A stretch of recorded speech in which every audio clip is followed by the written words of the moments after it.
Benavidez beat the fuck out of Caleb Plant. Yeah. And how tough is Caleb Plant? Caleb Plant is so tough, and he's a very, very skilled guy. Damn, he's so tough. skilled guy. He was an Olympian. You know, he was an Olympian. So very skilled guy. And for David to do that, it was really impressive. It's really impressive. He's a murderous puncher, man. But Caleb has a fucking chin on him, man. Holy he stayed shit. in it and refused to get knocked out, and really tried to win the fight. Battered. I mean, he got fucking battered. I'm super impressed with Benavidez. Yeah. Like, that was a big test for him, and Caleb in the beginning was very slick. Yeah. But Benavidez just kept pressing and putting it on him, and then towards the latter half of the fight, that's traditionally been a problem with Caleb, that he starts to fade in the later rounds. Yeah. It's so much energy to keep a guy like that off you, I think. You got to have power to keep a guy like that off you, because that guy has a Benavidez has and many guys like to have a suffocating style. They just, you can hit him, and that does something to you mentally, I think, where you hit a guy twice, you hit him with your best stuff, and he just walks. He's walking through it, walking forward, walking you down. It's like, all right, I guess this is going to be, I'm gonna have to move. It's a tremendous amount of energy. I feel like, I wonder if Caleb could do something about his strength and conditioning that takes it to another level. Because I feel like if he could maintain the kind of pace that he has in the early rounds of the Canelo fight, the early rounds of the Benavidez fight, if he can do that, like, man, it's going to be really hard for people to fuck with him. Yeah. But he has there's a noticeable slowing down that happens. And I wonder if that's psychological. I don't know how you would mimic that pressure. Like, I've never been in a fight camp before, so I don't know how you would mimic that pressure in sparring. I think it would have to be in strength and conditioning. I think you would have to all out dedicate yourself to taking your VO2 max to a completely new level. Yeah. And you would have to, like, really dedicate yourself in that regard to just absolutely annihilating your boundaries and pushing your strength and conditioning to the point where you can get, like, there was this guy, BJ Penn, who's one of the greatest MMA fighters of all time. And there's one point in time where BJ Penn, he started training with Marv Marinovich.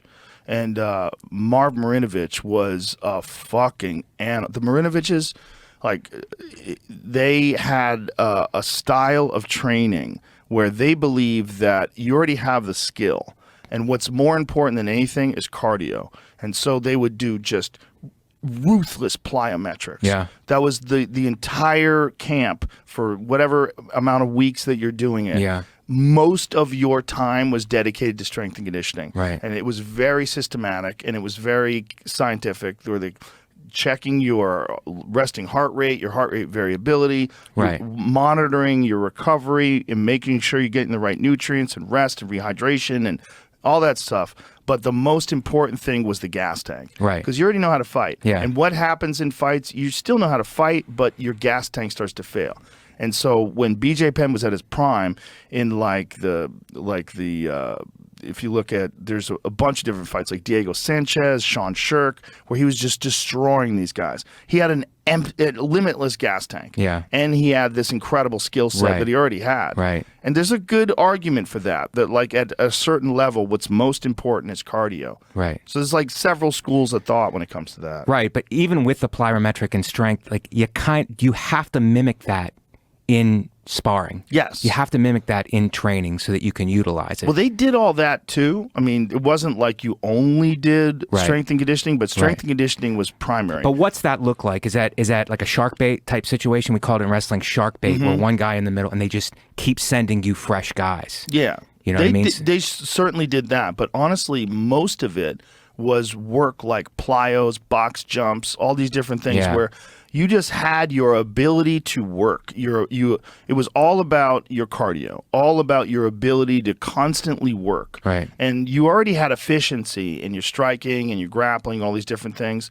And so you would do drills for those things. Right. So you keep all your weapons sharp, but the primary focus was strength and conditioning. And I'm always intrigued by that because it's the most brutal way to do it. It's so hard to stay motivated because sparring is fun. If you're in there sparring, you know, there's something exciting about it. There is nothing fun about box jumps. There's nothing fun about running hills. Box jumps and running hills till fail.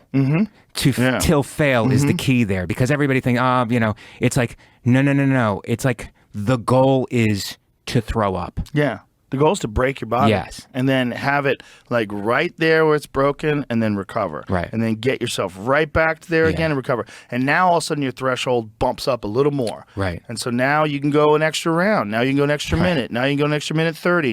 Now you're really pushing it, and now you're seeing these things that used to kill you. Now you can get through them, and you're at the end you're recovering quicker. And that's the idea. And I wonder if a guy like Caleb Plant, if you could get him to an insane level of cardio where he could compete at that pace that he does in the early fight, because in the early part of the fight, that guy's slick. Yes. He's so very slick. skilled guy. And he's moving nice and slick, but then he starts standing in front of Benavidez, and then Benavidez he's so accurate, and he gets his punches around your guard and up the front and uppercuts and jabs. And I love his style. He throws punches in bunches too. He's not throwing one punch. No, just smothers you. Stays on you, and he's a brutal puncher too.